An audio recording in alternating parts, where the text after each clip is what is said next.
नमस्कार दोस्तों, स्वागत है आप सभी का शॉर्ट फिल्म टॉकीज में। मैं हूं सुप्रिया आपके साथ और हमेशा लेकर आती हूं आपके लिए नए नए तरीके नए नए शॉर्ट फिल्म। जी हाँ, आज हम ऐसी एक अवार्ड विनिंग शॉर्ट फिल्म देखने वाले हैं जिसका नाम है द कॉलर।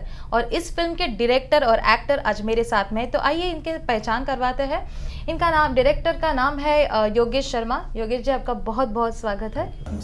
साथ ही साथ इस फिल्म के एक्टर हमारे साथ है जिनका नाम है दीक्षांत शर्मा। आपका भी बहुत बहुत स्वागत है। तो चलो पहले इनकी फिल्म देख लेते हैं और इसके बाद इस फिल्म के बारे में काफी सारी बातचीत करेंगे।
Hello. Good morning Karan Malhotra. Good morning. बहुत नींद आती है तुमको? कौन बोल रहा है? मैं कौन बोल रहा हूँ ये इम्पोर्टेंट नहीं। मैं कब से तुम्हें फ़ोन लगा रहा हूँ। अब इतनी भी नहीं पीनी चाहिए कि होश ही ना हो। इतनी रात को मुझे फ़ोन क्यों कर रहे हो? रात रात नहीं है करण, होश में आओ। सुबह के 4:30 बज रहे हैं। सुबह हो चुकी है करण, और अभी तो तुम्हें जॉगिंग के लिए भी जाना है। Am I right? तुम्हें कैसे पता मैं जॉगिंग के लिए जाता हूँ? कैसी बात करते हो करण? मैं तुम्हारे बारे में सब कुछ जानता हूँ, सब कुछ। तुम क्या करते हो, कहाँ जाते हो, तुम्हारे दोस्त कौन कौन हैं और वो क्या करते हैं। तुम शाम को कौन सी बार में जाते हो, कौन सी ब्रांड की दारू पीते हो, किसके साथ पीते हो और कितनी पीते हो, सब कुछ जानता हूँ मैं करण। अच्छा, अबे राहुल, तू है ना? राहुल तुम्हारा सबसे जिगरी दोस्त, and if I am not wrong, तुम्हारा इकलौता दोस्त। बिल्कुल तुम्हारी तरह चालाक और एक नंबर का शराबी। Am I right, करण? क्या चाहते हो तुम? कुछ नहीं करण, ज्यादा कुछ नहीं। बस मैं एक गेम खेलना चाहता हूँ तुम्हारे साथ। गेम? हाँ, अ वेरी इंटरेस्टिंग गेम। बहुत मजा आएगा। देखिए, अगर ये कोई मजाक है तो बहुत बुरा मजाक है। नहीं करण, बिल्कुल नहीं, ये मजाक नहीं। I am very serious. अगर मजाक होता तो रात भर तुम्हें फोन नहीं कर रहा होता। तुम मुझे जानते कैसे हो? मैंने कहा ना करण, मैं तुम्हारे बारे में सब कुछ जानता हूँ। अगर तुमने अपना नाम नहीं बताया तो मैं अभी फ़ोन रख दूंगा। नो नो करण, ये गलती मत करना, वरना बाद में पछताना ना पड़े। मैंने कहा ना Karan, I am very serious. क्या बकवास है ये? बकवास नहीं है ये, बस वही करते जाओ जो मैं कहता हूँ। वरना राहुल बहुत अच्छा लड़का है। You don't have a choice Karan. मुझे नज़रअंदाज करने की कोशिश मत करना। Whatever, मैं आपसे बात नहीं कर रहा।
हेलो करण मल्होत्रा, मैंने कहा था ना, you don't have a choice.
अरे करण, मैं तो मजाक कर रहा था, तुम तो सीरियस हो गए। तुम it's a very very simple game जिसका नाम है द गेम ऑफ डेथ। तो क्या तुम उस आदमी को नहीं जानते जो इस वक्त तुम्हारे पीछे खड़ा है?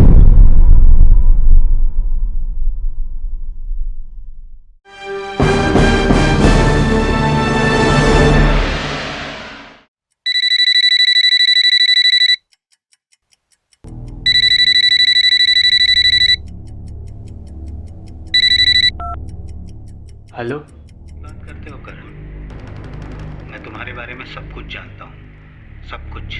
तुम क्या करते हो, कहाँ जाते हो, तुम्हारे दोस्त कौन कौन है।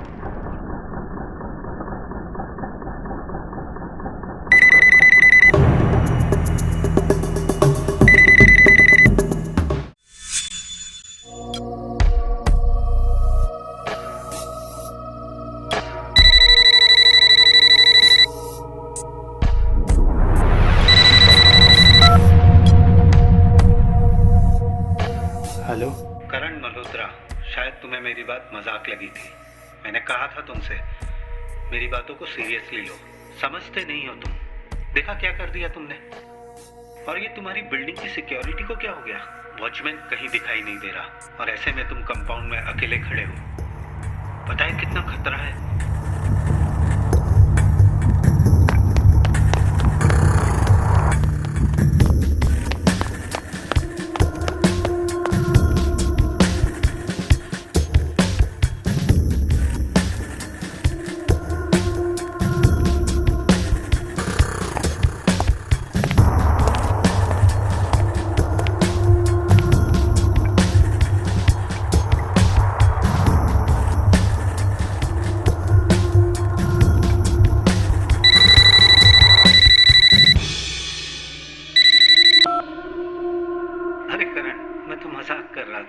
तुम तो सीरियस हो गए। तुम चाहते क्या हो? ऐसा क्यों कर रहे हो? मैंने कहा था ना Karan, I just want to play a game with you, a very interesting and simple game. मैं तुम्हें कुछ सवाल पूछूंगा जिनका सच्चाई से जवाब देना है, हाँ, और बहुत ईमानदारी से। Are you ready? ठीक है। That's like a good boy, very good. तुम्हें भी मजा आएगा। वैसे करण, मैं तुमसे एक बात पूछना चाहता हूँ। Do you believe in God? भगवान पे भरोसा करते हो? तुम कहाँ हो? मैं तुम्हारे बहुत करीब हूँ करण, बहुत करीब। पर डरो मत, मैं कुछ नहीं करूँगा अभी तो हमें गेम खेलना है, बहुत ही सिंपल एंड इंटरेस्टिंग गेम। बस मैं इतना चाहता हूँ कि तुम सच्चाई और ईमानदारी से खेलो, ओके? हाँ। So nice of you. पर तुम्हें देख के लगता है तुम थक चुके हो। You look tired. Relax Karan, relax. Chair पर बैठ जाओ।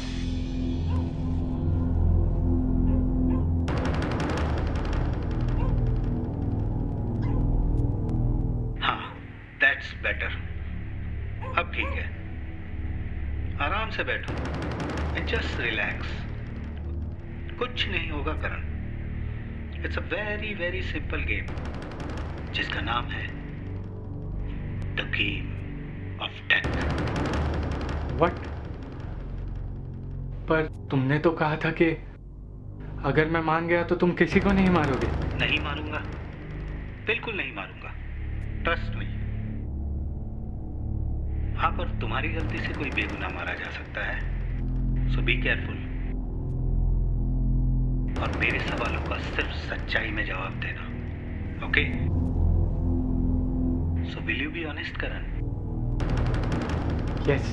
Good, very good. एक बात बताओ करण, क्या तुम्हें डर लगता है?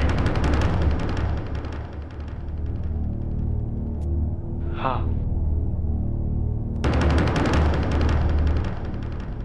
हेलो? हेलो?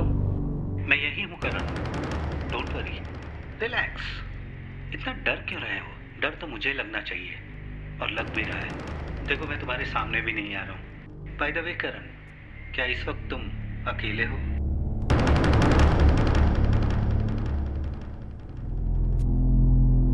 हाँ। आर यू श्योर तुम अकेले हो? हाँ। तुम सच बोल रहे हो? हाँ। तो क्या तुम उस आदमी को नहीं जानते जो इस वक्त तुम्हारे पीछे खड़ा है?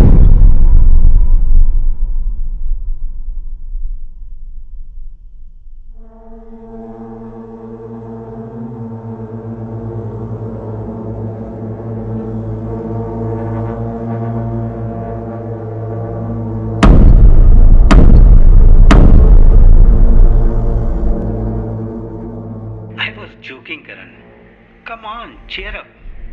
तुम तो सच में डर गए। एक्चुअली मैं बहुत खुश हूँ आज।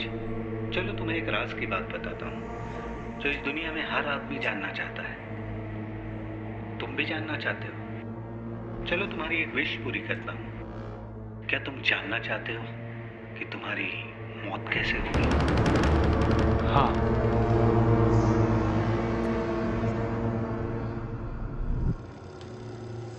हेलो? हेलो? डर लग रहा है करण? हाँ। क्या तुम सच में जानना चाहते हो कि तुम्हारी मौत कैसे होगी? हाँ।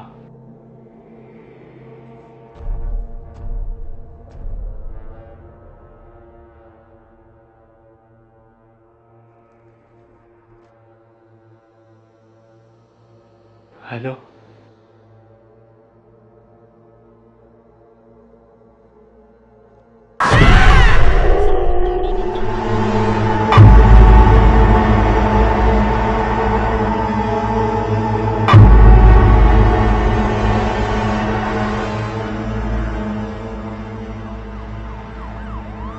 एक्चुअली ये बात आपके क्लाइंट मिस्टर करण मल्होत्रा से रिलेटेड है, इसीलिए आपको इस वक्त यहाँ पे बुलाया गया है। करण की पोस्टमार्टम रिपोर्ट आने के बाद इस केस ने एक अलग ही मोड़ ले लिया है। रिपोर्ट्स के अकॉर्डिंग करण की मौत कार्डियक अरेस्ट से हुई है और उसकी बॉडी में अल्कोहल मिला है, वो भी बहुत ज्यादा परसेंटेज में। इन दिनों पूछताछ के दौरान हमें पता चला कि करण का कोई रिश्तेदार नहीं और ना ही इसकी किसी से दोस्ती है। हाँ, एक बहुत अच्छा दोस्त हुआ करता था इसका, राहुल। 3 महीने पहले राहुल और करण शराब के नशे में लोनावाला की तरफ जा रहे थे और इनकी गाड़ी का एक्सीडेंट हुआ। इस एक्सीडेंट में 3 लोगों की मौत हुई। 2 तो वो थे जिन पे इन्होंने गाड़ी चढ़ा दी और तीसरा राहुल की मौत भी इस एक्सीडेंट में ऑन द स्पॉट हो गई। करण पर वो केस अभी भी चल रहा है, पर इसके कलीग्स ने बताया कि इस एक्सीडेंट के बाद करण का बिहेवियर बिल्कुल ही चेंज हो गया और अजीब सा हो गया। करण की हमने मेडिकल हिस्ट्री निकाली तो पता चला कि ही वॉज सफरिंग फ्रॉम सीवियस सिजोफ्रेनिया और लिमिट से ज्यादा शराब पीने से उसका मानसिक संतुलन भी ठीक नहीं था। 13 नवंबर की रात, जिस रात करण की मौत हुई, उस वक्त सिर्फ एक ही चश्मदीद गवाह था वहां पे, उस बिल्डिंग का वॉचमैन, जिसने ये बयान दिया है कि मौत होने से पहले करण किसी से फोन पे बात कर रहा था। हमने मोबाइल कंपनी से करण के कॉल्स के डिटेल्स मंगवाए एंड इट वॉज शॉकिंग। पिछले 3 महीने से करण के मोबाइल पे खोपोली के पुलिस स्टेशन जहां पे उसने एक्सीडेंट किया था और उसके वकील यानी कि आप दोनों के अलावा उसको कोई फोन आते ही नहीं थे। बल्कि करण को कोई फोन आता ही नहीं था। उसे ऐसे लगता था कि कोई उसे कॉल करता है, जबकि कोई कॉल नहीं करता था। सिजोफ्रेनिया की वजह से और ज्यादा शराब पीने की वजह से करण ने कुछ इमेजिनेटिव कैरेक्टर्स अपने दिमाग में बना लिए थे। उसकी नजर में तो राहुल की मौत ही नहीं हुई थी। हार्ट पेशेंट तो था ही और ऊपर से शराब, बस इसी की वजह से आपके क्लाइंट की मौत हुई है मैम। दरअसल करण का कोई कातिल है ही नहीं। उसका कातिल वो खुद है, जिसकी मदद शराब ने की उसे मारने के लिए।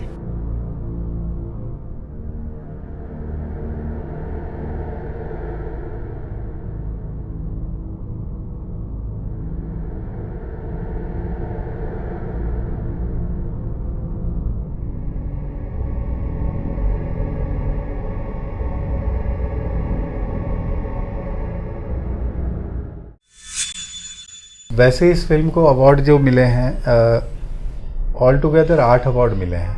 अच्छा। जिसमें 5 फिल्म फेस्टिवल में बेस्ट फिल्म के लिए मिले हैं। watershot.com एक IOFF है बांग्लादेश में, जिसके अंदर इस फिल्म को बेस्ट इंडियन फिल्म का क्रिटिक अवार्ड मिला है जी।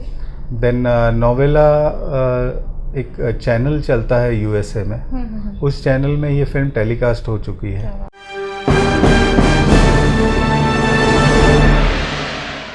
तो ये फिल्म थी द कॉलर।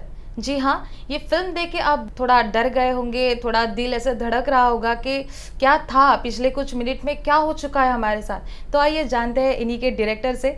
सर बताइए कि ये जो फिल्म है, आपने हम सबको बहुत डराया है, तो आप पहले इनका कंसेप्ट बताइए और ये फिल्म जो आपने डिज़ाइन की वो किस तरह से की, क्या क्या हुआ था। सबसे पहले तो मैं बोलना चाहूँगा कि ये जो फिल्म है द कॉलर जो अभी हमने देखी है, ये film I call it an editor's film. Okay.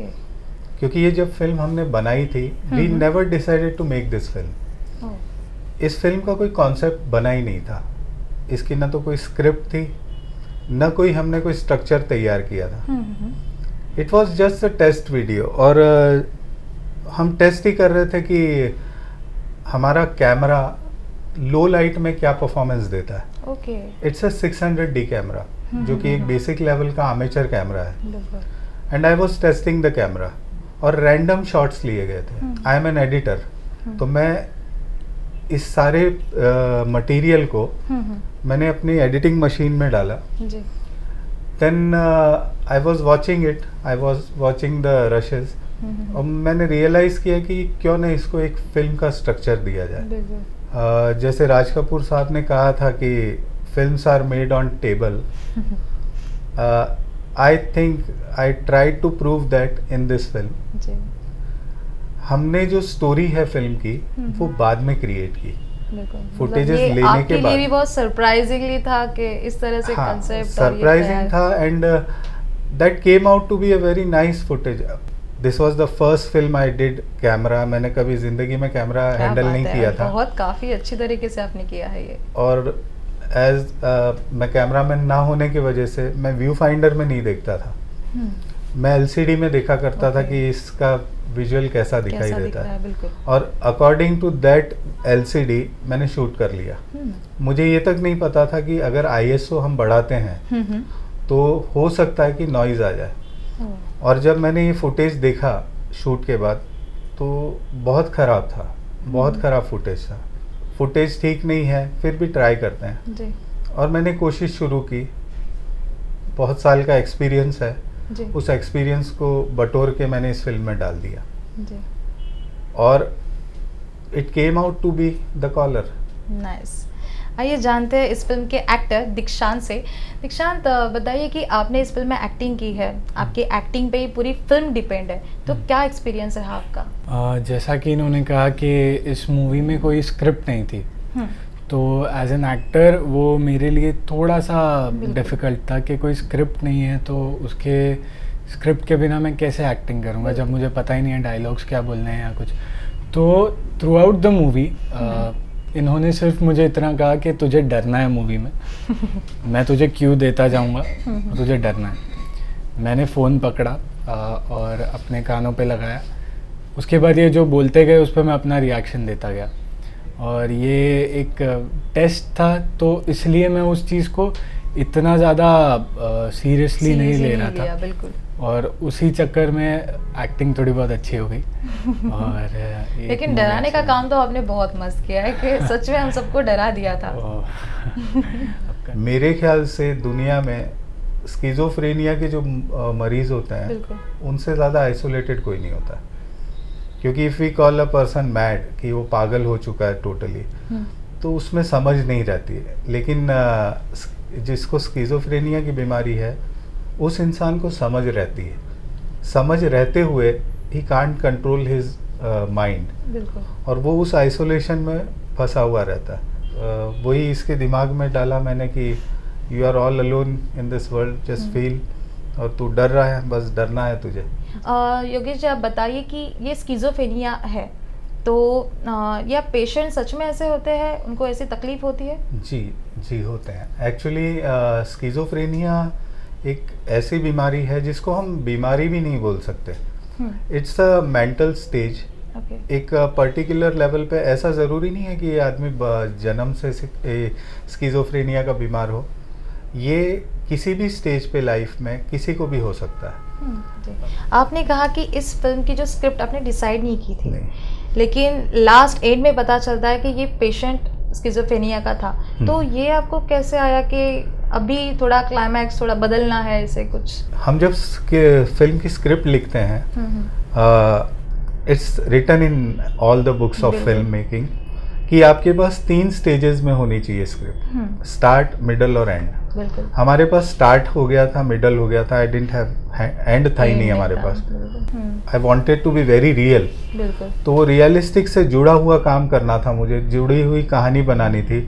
तो I had only one choice कि मैं अगर इस आदमी का मेंटल स्टेज को डिस्टर्ब कर दूं और ये दिखा दूं कि ये पूरी फिल्म में ये जो भी देख रहा था या जो भी महसूस कर रहा था, इट वाज जस्ट इमेजिनेशन। बिल्कुल। तो at least I can conclude the film. जी।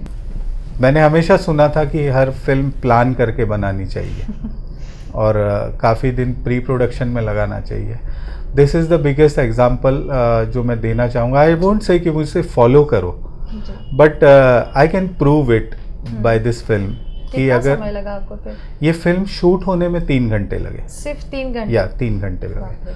और इसके बाद इसका पोस्ट प्रोडक्शन हुआ था। पोस्ट प्रोडक्शन में 1 आध दिन लगा था, 2 दिन लगे थे शायद। 2 दिन के बाद में I had to do colour grading. अब सबसे खास बात इस फिल्म की थी which was shocking for me and जो भी मेरे से जुड़े हुए थे उन लोगों के लिए, इस फिल्म की सबसे ज़्यादा तारीफ ये हुई थी कि इसका कलर करेक्शन बहुत अच्छा किया गया था।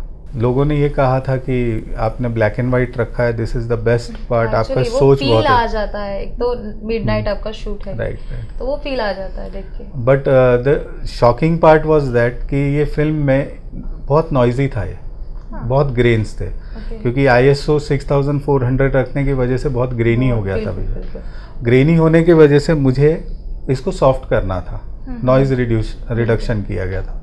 और जब हम कलर फुटेज के ऊपर नॉइज रिडक्शन करते हैं तो पैचेस दिखाई देते हैं। वो पैचेस को छुपाने के लिए मैंने इस फिल्म को ब्लैक एंड वाइट कर दिया। ओके। अब ब्लैक एंड वाइट करना मजबूरी थी, जिसके रिवॉर्ड्स मिले हैं मुझे। जी बिल्कुल, हम रिवॉर्ड्स के बारे में तो बिल्कुल जानेंगे, लेकिन दीक्षांत जी आप बताइए कि आपको जो एक्सप्रेस करना था, आप डर रहे हो, कोई तो पीछे से आ रहा है, तो किस तरह से आपने वो लाया? पापा ने तो आपको बस बताया था, आपके हाथ में स्क्रिप्ट नहीं थी, लेकिन तो आपने कैसे काम किया? Acting actually is all about expressing and feeling the character. तो मुझे जो भी समझाया गया था, जो भी पापा ने बोला कि अभी तुझे ये फील करना है कि यहाँ तेरे पीछे कोई आ रहा है, तो उस चीज़ को बहुत ही गहराई से इमेजिन करना पड़ा, और वो इजी नहीं होता है, बिल्कुल, बट वो उस टाइम पे हो गया। वो टाइम ही ऐसा था, वो सिचुएशन ही ऐसा था कि एक एक्सपेरिमेंट है और इसको जल्दी कंप्लीट करना है हमें। 3 घंटे मतलब आपने आई थिंक सो टेक भी नहीं लिए होंगे बार बार, है ना? हाँ, टेक तो कम ही लिए गए। टेक काफ़ी कम थे। बिल्कुल। आपको इसके लिए बेस्ट एक्टर का भी अवार्ड मिला है, तो हम इसके बारे में जानना चाहते हैं। मुझे इसके लिए 3 जगह पे बेस्ट एक्टर का अवार्ड मिला है। 3 जगह पे। उनमें से एक है माई मुंबई फिल्म फेस्टिवल है, जो साम टीवी और यूनिवर्सल मराठी वो कंडक्ट करते हैं। तो ऑल ओवर द वर्ल्ड 1400 कुछ सबमिशंस हुए थे उस फिल्म फेस्टिवल में, और वहाँ से हमारी फिल्म सिलेक्ट हुई थी और मुझे उसके लिए अवार्ड मिला था। और भी आपको अवार्ड्स मिले हैं, हम आपसे जानना चाहते हैं। इस फिल्म के लिए जैसे दीक्षांत को न्यूजीलैंड में एक अवार्ड मिला है, किफागा फिल्म फेस्टिवल में। दिल्ली में वाटर शॉट में मिला है। वैसे इस फिल्म को अवार्ड जो मिले हैं, ऑल टुगेदर 8 अवार्ड मिले हैं, जिसमें 5 फिल्म फेस्टिवल में बेस्ट फिल्म के लिए मिले हैं। watershot.com एक IOFF है बांग्लादेश में, जिसके अंदर इस फिल्म को बेस्ट इंडियन फिल्म का क्रिटिक अवार्ड मिला है। देन नोवेला एक चैनल चलता है USA में, उस चैनल में ये फिल्म टेलीकास्ट हो चुकी है। UK में टेलीकास्ट हो चुकी है। महाराष्ट्र में साम टीवी में ये 2 बार टेलीकास्ट हो चुकी है। I have received a lot of award, काफ़ी अवार्ड्स हैं इसमें, और अभी भी लोग लाइक कर रहे हैं इस फिल्म को। ऐसे काफ़ी सारे हम आपकी फिल्म देखने ही वाले हैं हमारे शॉर्ट फिल्म टॉकीज़ में। फ़िलहाल वक्त हो चुका है इन दोनों से इजाज़त लेने का। आपका बहुत बहुत धन्यवाद सर, आप हमारे स्टूडियो में आए और काफ़ी अच्छी फिल्म जो है आपने लाई, और भी ऐसे कई सारे फिल्म्स हमारे यहाँ पे लाइए, हम हमारे दर्शकों को दिखाएंगे। तो वक्त हो चुका है यहीं पर रुकने का, तब तक देखिए आवाज़ इंडिया टीवी।